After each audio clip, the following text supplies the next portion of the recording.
And so I want to introduce to you Debbie Irwin, who's a registered dental hygienist. What's the RR? Restorative registered dental hygienist. And HIAOMT, CNHP, IMP, MFT. And she's going to talk living above the wellness line. So Debbie is from a rural town in Ontario, Canada, just east of Toronto, and directly across the lake from Rochester, New York. And she is the wife of a mercury-toxic dentist, a mother of 4 grown and married children, and an ABA, which is a grandma to 4 amazing grandchildren. She is a restored dental hygienist for 35 years, an accredited member of the IAOMT, and a myofunctional therapist, and an integrative medical practitioner. She lost both parents to illnesses that were preventable. Her mission is to bring awareness and guidance to people who want to get and stay healthy. She loves to work in her garden, to sing, travel, serve others, and to educate and be educated. So I welcome Debbie Irwin. And I will give you the scene credit at the end. Okay, so I was saying that they were bringing up my PowerPoint, and all of my notes are gone, so we're going to witness. And hopefully I remember everything that I was going to share with you. So you already got all of that. Just new, I'm a professor with the World Organization of Natural Medicine. And I think Barbara pretty well covered everything else. So just to show of hands, because I normally teach this to young moms or perimenopausal women that are pretty well all constipated. So, I mean truly like physically constipated. So is everyone in here a hygienist? I know I see a few dentists at the back. I'm not postmenopausal, I'm not. So we're all good. I just like to know who I'm speaking to. Most of the hygienists I know from lunch. So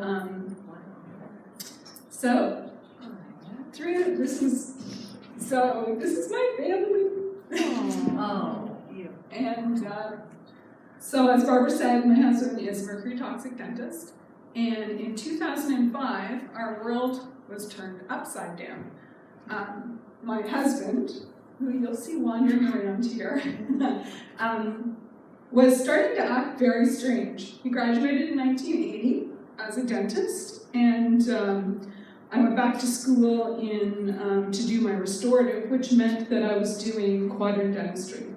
We were removing a lot of mercury fillings, and so Bill would do that, as you guys call it, numbing. We call it freezing in Canada. And I would be placing the restorations. So his mercury removal had doubled about 8 years prior to him being very strange. So nothing really physical, but paranoia, coming home and saying, I think the girls are stealing from us. Oh, what are they stealing from us?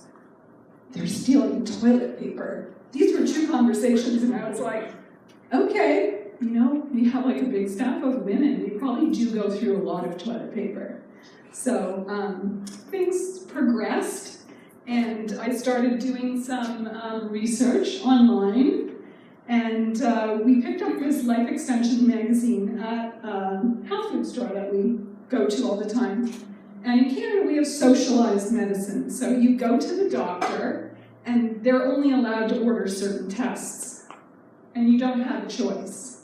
But in Life Extensions, we found out, oh my goodness, there's like a panel of tests you could do just for men. So when we were on vacation, we had ordered these tests, and it turned out he had no cholesterol, 0. So, and as most of you know, you need cholesterol for a number of things, including hormones, brain health. So he was diagnosed with a challenge exam in late 2005 and was mercury poisoned. After 32 rounds of IV chelation, he became allergic to the IV chelation with terrible hives and all kinds of things. And if you've known anyone that has gone through IV chelation, it's like doing chemo. Like you're really out of it for about a day after. And we never skipped a beat, continued the practice. And after his diagnosis and his allergic reaction, we started looking at alternative ways to detoxify him. So I became the root cause rebel. So these are some things that make me smile, keep me smiling. We've all had a rough couple of years, and so my grandkids. And my myofunctional and ortho practice. So shout out for healthy smiles. Healthy Start. Because this is my non-compliant patient with an open bite. That second picture is not an open bite, it's just showing the lower anterior teeth. This is a boy who spun in the chair, who could not sit in the chair for like 3 or 4 minutes, in double crossbite, posterior crossbite with a 7mm overjet, anterior tongue thrust, and Healthy Start created this in about 9 months, and this was without compliance. So imagine when we're finished this case, what we're going to have.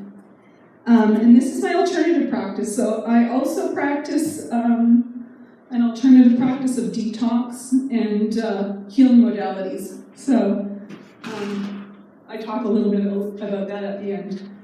Because the truth is, we need to eliminate toxins from our world so that we can not just heal, but not get sick. So let's talk a little bit about body burden. I want you to think about your body like a vase. You can be whatever shape vase you want to be. And as we go through life, this vase becomes full of things. Mostly toxins. So that we talked this morning, or we listened to presenters this morning, they all talked about bioaccumulation. So bioaccumulation is real. So our bodies can carry a burden of chemicals and pollutants. Chemicals enter our body through our food, our drinks, the air that we breathe, and everyday products that touch our skin.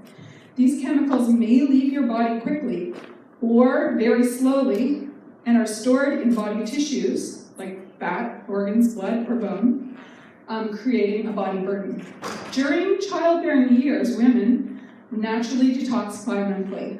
Many people who have methylation issues like MTHFR, which is what my husband has, they have issues naturally detoxifying. Our body's natural detox systems were not designed for the thousands of chemicals that we're exposed to every day, especially in 2022. So back to the whole women detoxifying in childbearing years. How many of us know women who were healthy, they went to the gym, they ate right, they had kids, and then they hit perimenopause or menopause, and all of a sudden they're diagnosed with a cancer or something. Anybody know those people? Yeah, patients, friends. So their natural means of monthly detoxification has ended. And usually at that point in their life, they're so busy, they're not doing anything to help with more natural detoxification. So their body burden has gone from naturally expelling toxins to accumulating. So I like to say your body is like a self-cleaning oven. The cool thing with the self-cleaning oven is you have to know how to push the button to make that oven self-clean. So we need to give our bodies what they need to heal. And you've heard lots of great things this morning about that. Breathing. So being a myofunctional therapist, I'm all about the breathing. I love to teach my Healthy Start kids and my Invisalign patients who are having sensitivity box breathing. The books that they were talking about this morning, you need to get those books, they're phenomenal. And we have to remove the things that interfere with the body's ability to naturally detox. And that's what I'm here to talk to you about.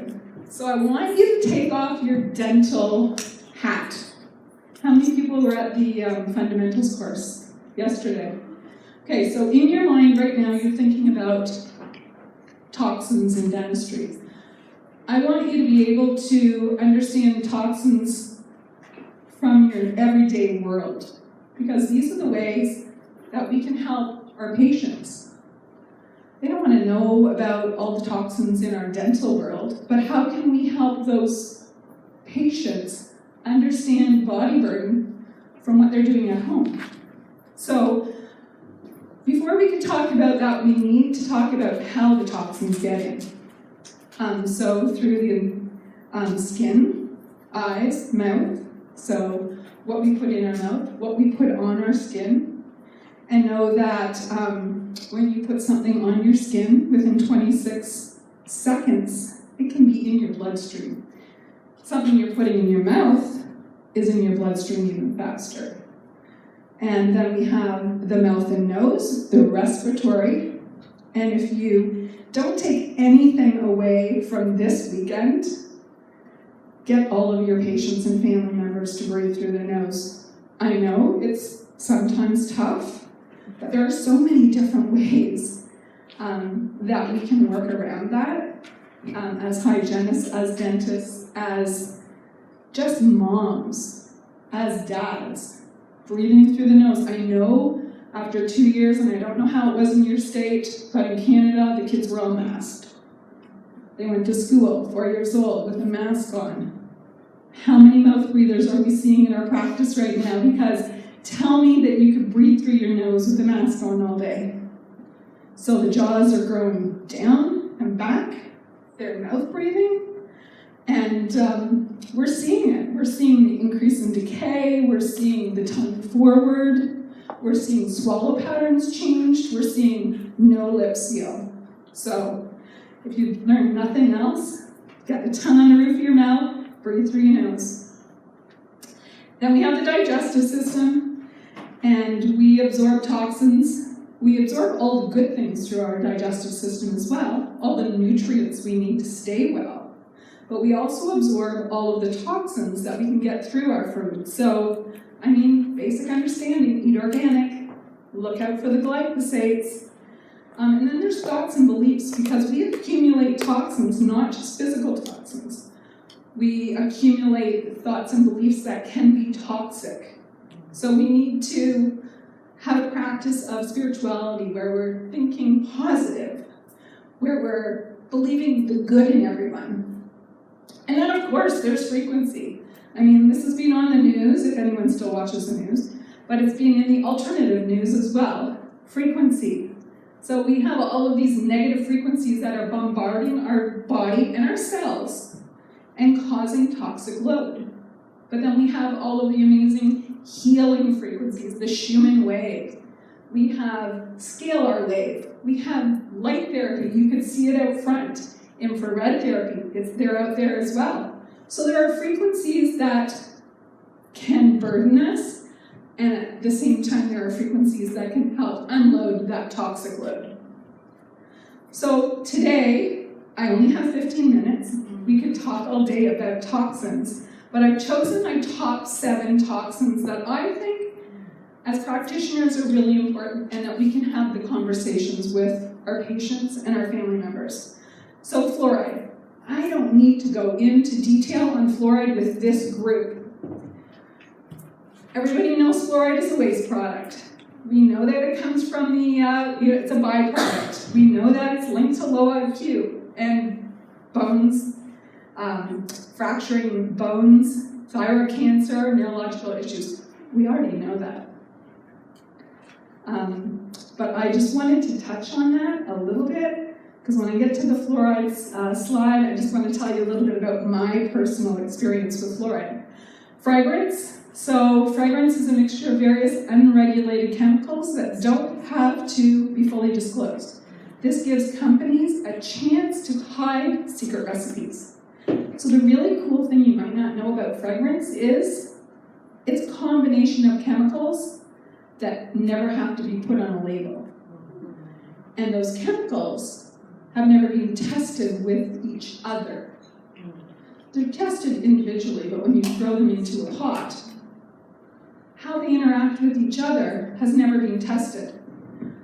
Food dyes. Food dyes is a huge one. If you're dealing with children, most of my patients are probably, puberty and under, doing myofunctional and orthodontics. So artificial food dyes are made from petroleum, coal tar, and are approved for use by the FDA to enhance color of processed foods, which we don't want our kids eating anyway, but we've got to sell it, I guess. Artificial food coloring is linked to crankiness, sleep disorders, ADD, ADHD, and restlessness.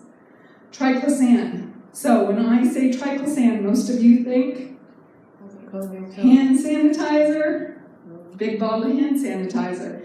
Triclosan is a chemical developed in the 60s that was designed to kill bacteria. That sounds great, right? When most people think of triclosan, they think of hand sanitizer, but you can find it in anything that is labeled antibacterial, including toothpaste and cutting boards. I'll talk a little bit more about that. Tap water. Yes, tap water is on my top 7 things that people need to be aware of. So your body weight is more than 50% without water, and we're in Phoenix, so we know all about, we just had the water conversation. Yeah. We gotta drink water, but what's in that tap water?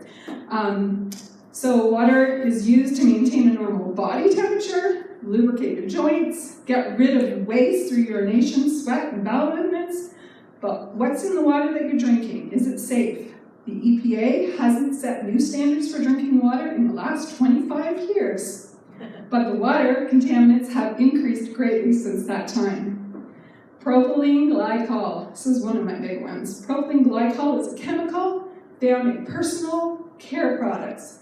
It acts as a penetration enhancer. It also keeps products from melting and or freezing, and it's found in juice, cereal, coconut. They're flavor enhancers. Have you ever gone to get coconut out of your pantry that's 6 months old and you open it and whoa, it smells like coconut? Why do you think that is? Have a look on the label. Propylene glycol is probably the second and only other ingredient. One of my big things is goldfish. Those little snacks that little babies eat, guess what they're full of? Propylene glycol. Sodium lauryl sulfate and SLS, which is a sister of sodium lauryl sulfate, is an inexpensive chemical found in many personal hygiene products like shampoo, toothpaste, mouthwash, soap, detergent, and body wash. Also in your detergent. Basically, if it makes bubbles, it probably contains SLS. So let's talk a little bit about fragrance. And I'm not talking about natural scents. I'm not talking about essential oils, plant-based things. I'm talking about chemically derived scents. So fragrance is the new secondhand smoke. If you're watching anything on wellness, you're seeing that this is the new secondhand smoke. Fragrance ingredients include carcinogens, allergens, respiratory irritants, endocrine disturbers, neurotoxins, and environmental pollutants. It is found in air fresheners, candles, dryer sheets, laundry detergent, and a whole lot more. So fun fact, your skin absorbs 60% of what you put on it, and anything you put on your skin is absorbed into your bloodstream within 26 seconds.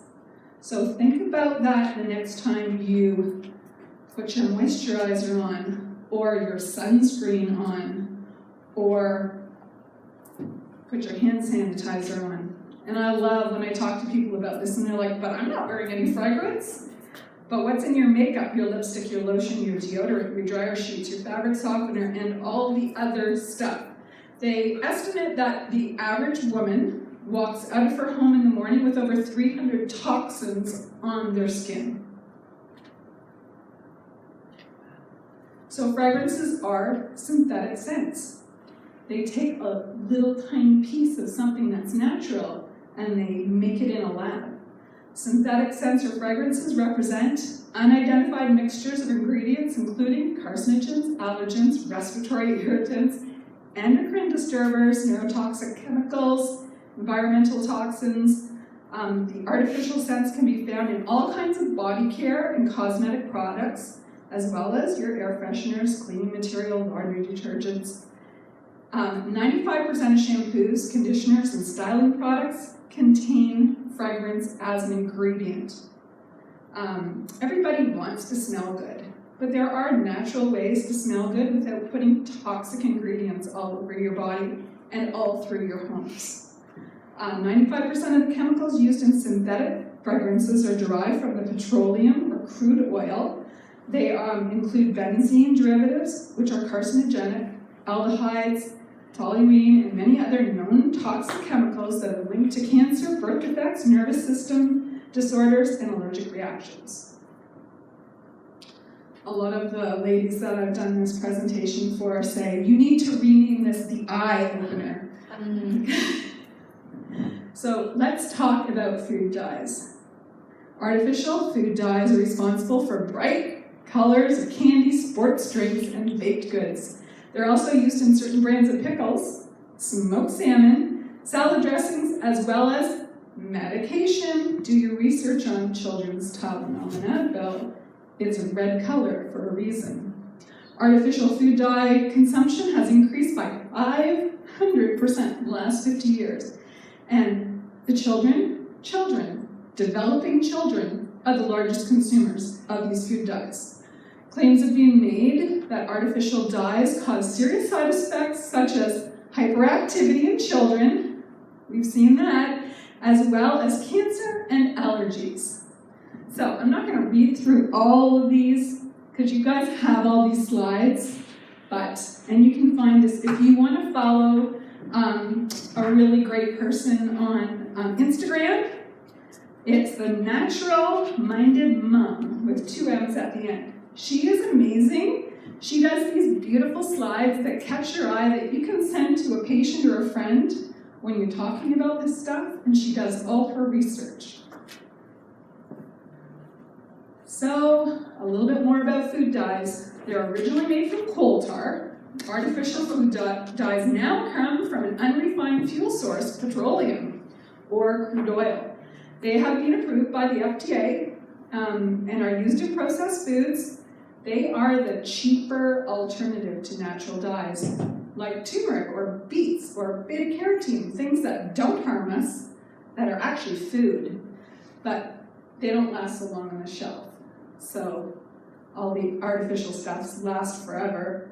The different colors are a result of the different chemicals produced in the process of cracking crude oil. These chemicals are estrogenic and have been linked to a number of issues. A little bit more about food dyes. Who have these patients? The guys that spin in the chair. And you're like, I just want to look in your mouth. And it's really hard when your head's down where your feet are supposed to be. Usually, they probably just have a snack or Captain Crunch for cereal in the morning for breakfast, and here they are spinning in your chair.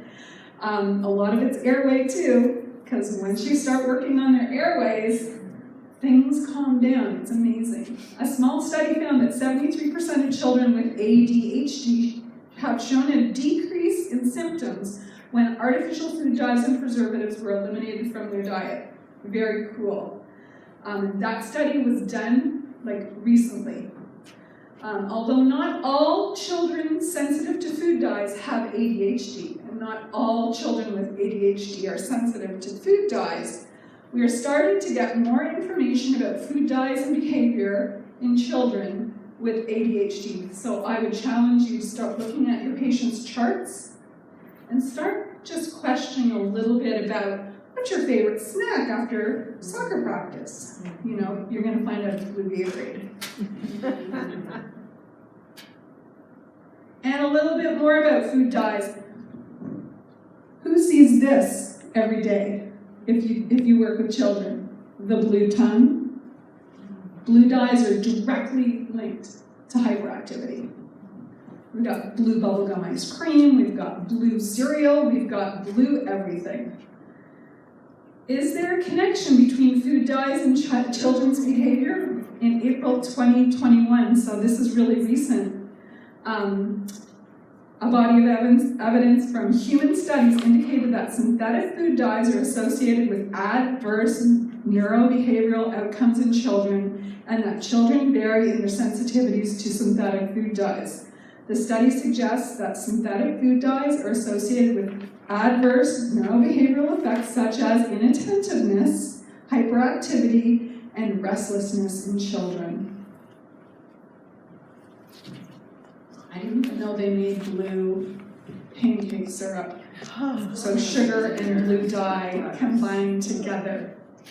So, I don't need to talk to this crowd about fluoride, but what I do want to talk about, because I don't remember, I've done fundamentals 3 times, but it's been a few years. Did you know it calcifies your pineal gland? Your insight, your ability to see. It's considered a hazardous waste, we all know this, and it's found in toothpaste, water, and I'm sure if David was doing fundamentals, he told you it's in tea as well, right? I wanted to talk about this because when I started in 2006, which was my first IAOMT meeting, I was all about the mercury. And, you know, I was raised swishing with fluoride, walking down the hall of the school, spitting it in the bucket at the end of the hall, thinking fluoride was good for you, like it was a supplement. You know, I feel good after I've had my fluoride. As a hygienist, I was brainwashed that if you don't have fluoride, you will have cavities. So I always pose to my patients, when you get a cavity, does fluoride come out of the tooth or does calcium come out of the tooth? So really, we're not getting cavities from not having enough fluoride. Probably need to check our pH. It's the acidity in your mouth, it's your diet. Sometimes it's because your children don't brush, it's probably more your diet. But as a hygienist, probably 3 years I came to IAOMT, and I thought, these guys are crazy. You know, this is conspiracy. Fluoride, I know about fluoride. We put fluoride in people's mouths and it stops them from getting cavities. Well, sometimes it takes a little bit of time when you're absorbing so much information and your brain's being blown that, you know, your husband's mercury poisoned because of taking out fillings. That it takes a little bit of time to actually wrap your brain around that fluoride's also toxic, so we've got the double whammy going on. So if you're one of those hygienists that just went to fundamentals and you're having a hard time wrapping your brain around the fluoride thing, just give yourself time. So let's talk about triclosan. So triclosan, it's in cleaning supplies, school supplies, it's in textiles, cutting boards, toothpaste, antibacterial soaps, and cosmetics. And it's linked to endocrine disruption, breast cancer, resistant bacteria, bioaccumulation, and aquatic toxicity. If you own sports clothing that has a tag on it that says antibacterial, or socks on your feet that are directly connected to every organ in your body, if it says antibacterial on it, there's triclosan in it. So think about the things that are actually against your skin too. So we buy sports clothes that are antibacterial, so full of triclosan, and then we wash them in detergent that has all those other chemicals. We got the double whammy going on as they sit next to your skin all day long. So safer options, instead of pump in, pump out, wash your hands. In our office, over COVID, we actually implemented a hand wash station. We took all the hand sanitizer out of the office because I didn't want to be the person that was going to promote triclosan on a young developing child. I mean, lubes are a thing. Avoid all products labeled or marketed as antimicrobial, odor fighting, germ killing, or antibacterial. And read labels, do research, and avoid these toxic ingredients. A little bit more about triclosan. It is a chemical developed in the 1960s that was designed to kill bacteria. It doesn't just kill microbes on the surface of our body, it actually enters through the dermis, absorption, and through our mouths and mucous membranes. Once it's in the body, it kills microbes. It can lead to serious imbalances in the gut, bacteria, known as dysbiosis, and cause hormonal imbalances. So these are all things that we know they go through our skin, but we don't think about the bioaccumulation. We don't think about our vase getting filled up, because when that vase is filled up to the top and it spills over, that's when disease shows up. That's when autoimmune starts to show up. Let's talk about sodium lauryl sulfate. When sodium lauryl sulfate bonds to common soap ingredients, it becomes a carcinogen. It permeates your skin very easily and makes the skin more permeable to the other chemicals that are in that product. It can cause skin irritation and hair loss, lead to organ toxicity as they bioaccumulate, hormone disruption, and can cause mood disorders. This is all scientifically based. You can look it all up. So products that contain SLS, shampoo. Do you remember the herbal essence? You know, the lady shampooing her hair? Thank you. She's all excited because of the bubbles, but it's also in our cleaning supplies, in our toothpaste, in our hand soaps. Bubbles don't mean clean. And Mr. Bubble was a liar. Because everybody thinks that bubbles mean clean. I just got my 15-minute notice, so I'm going to kind of move through here. So SLS is an emulsifier. It's a foaming agent. Did you know it's engine degreaser? My son's a mechanic. There's skull and crossbones on the bucket of stuff for engine degreasing. Guess what it is? Sodium lauryl sulfate. And it's in your toothpaste, and it's in your shampoo, and it's in all of the things that foam. Every time someone posts a picture of their cute little babies in the tub with all the bubbles, it just hurts me. I'm not going to read through all of these because I don't want to not get to the end of the presentation. This is what happens when you don't have notes. Propylene glycol. Propylene glycol is antifreeze. It actually drops the freezing point of water and water-based liquids. And it is basically what they spray on the runways and the wings of the airplanes to stop from freezing. It causes respiratory issues, neurological symptoms, cardiovascular problems, liver and kidney toxicities. It's a skin irritant, and it's in your foods, your coconut, your juice, so it doesn't freeze in transportation. It's in pharmaceuticals, especially IVs. It's in e-cigarettes, you know, those nice smelling, I don't want to smoke anymore, so I'm going to vape. And they wonder why it thins the membrane and that they're getting sick. It's in cosmetics and toothpaste. Propylene glycol is known as the safer antifreeze, but it's banned in the UK. Tap water. So much information about tap water. You're going to have the slides basically in a nutshell. All that stuff's in there. You need to take it out before you drink it, but know that it's not just about what you drink. It's the water that comes out of the shower head as well. It's on your body, 26 seconds. It's in and through and in the bloodstream. So nearly 64% of bottled water in the US is just tap water. It might have been filtered, but they're not filtering out all of the arsenic or all of the smaller molecules that are in that tap water. There's just no way they can do it. I don't even, the public drinking water system, unless you are lucky enough to live with a well, and then still please have your well water tested, because farmers are spraying stuff on the field. It's supposed to, have it not get through so deep, but it does.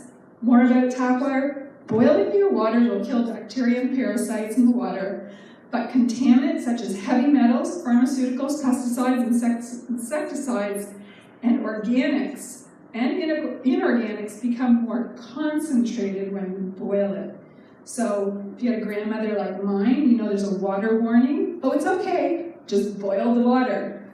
Just concentrate the contaminants in that boiled water and then make your baby formula with it.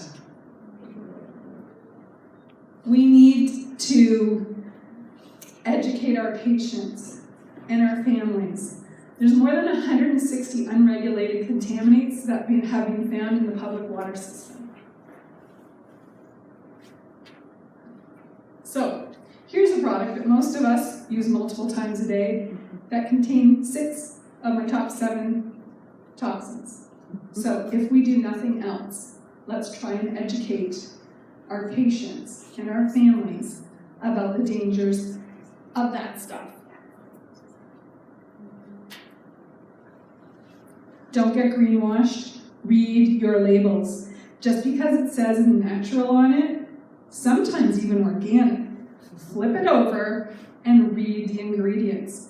Things that you thought that you could rely on, like Tom's, flip it over, read the label. Greenwashing, when you're learning to find products you can, especially ones that you can actually tell your patients about, you need to really get educated. And a group like this is a great place to share information because somebody's probably already done all of the research. So I love the ditch and switch. We used to call this the 5-cabinet challenge. Look at your whole household products. Look at your laundry products, your body care products, your pantry items, and your personal care products. Today you heard anything in a bag, box, or can, you need to look at that. And you know canned food has a 0 frequency, right? Even if it's organic. And it's usually in a liner, a latex liner in that can. And don't try and do this all at once. If you're gonna go home and do this, do one at a time so that you don't overwhelm yourself. This is my living above the line graphic. Basically, you should live above the line. Sometimes we go below the line. Some things below the line are just not avoidable. So you need to try and live above the line. Acts of kindness, seasonal daily detox, breathing clean air, sleep, and stay away from the darkness, the depression, the fear, the hate. Sometimes we can't avoid prescription drugs. That means we need to do more things above the line to balance things out. Take this, print this, change this, make it your own. I know not everything's on here. I didn't add homeopathics. I didn't add, all the other things, but the screen's only so big. So, these are my 9 small steps to reducing your body burden. These are some of the ways I have reduced the body burden in our home, growing our own food, filtering even our well water with Mercury-Filter, using non-toxic products, using whole food nutrition, taking all the candles out of the house, and diffusing something that's actually going to be beneficial from a frequency standpoint. And this is when I'm giving people a list of where to start. This is where I start. Start with the toothpaste. That's an easy switch. That's an easy ditch and switch. Next, go to laundry detergent because your towels, your sheets, your clothing are against your skin. Shampoos, lotions, deodorant, all those things, have a look at those. When it's empty, replace it with something that's non-toxic. Just very slowly change things up. Household cleaner, that's an easy one. There's lots of non-toxic household cleaners, but read the ingredients. Of course, candles can be very toxic, as are air fresheners. Somebody actually described them as death that you plug into the wall. Drink clean filtered water. If you can't afford a full home system, get a Berkey or get a way of filtering your water. Grow and eat your own food. Use whole food supplements. Some of the biggest things that are toxic on the market are mass-produced supplements. Have a look Guess what? Coal tar. Bridge your nutritional gaps because our body needs nutrition to heal and stay well. Choose natural alternatives to over-the-counters. There's lots of them out there. Daily prayer, meditation, mindfulness, and exercise. These are a few of my favorite things. These are what I use in my alternative practice. Here's a picture of Phil. He's out there. Go talk to him if you don't have a source of infrared. Detox with ionic detox. I use a Genius biofeedback in my practice. I use some of Jared Tennant's modalities, Beamer, iTerracare. If you don't know about terahertz gap frequency, it's unbelievable. That picture at the beginning of the nose, that was beginning to that picture was 12 days. But it's not one thing. It's a whole bunch of things and eliminating the toxins. So, you can change the past. You can't change the past, but you can influence your future. Just like in dentistry, all those years of putting mercury fillings into people's mouths, I can't change what was done. All I can do is learn what I learned today, be comfortable with it, and then forge ahead. Because you're the gatekeeper of your home. And some of you are the gatekeeper of your practice. You choose the products that you use, the food that you eat, and what goes in and on your body. Educate yourself, your family, and your patients. Make good choices. Surround yourself with like-minded people, like these people. Find a core group where you live. Create a community. And that's me. You can text me. It's the best way to get a hold of me if you need some help figuring things out. Sorry if I flew through the tap water, but I got the 10-minute notice and I knew there was a lot to cover. So it's been a pleasure sharing this breakout session with you, and I hope you're excited about reducing your body burden, because we cannot look after other people if we don't look after ourselves. Reduce your body burden. Hopefully you're ready to start reducing your daily toxic load, helping educate your family, friends, and patients, and text me, message me on Facebook. Anybody in the hygiene group already has me probably on Facebook. And that's it. So thank you.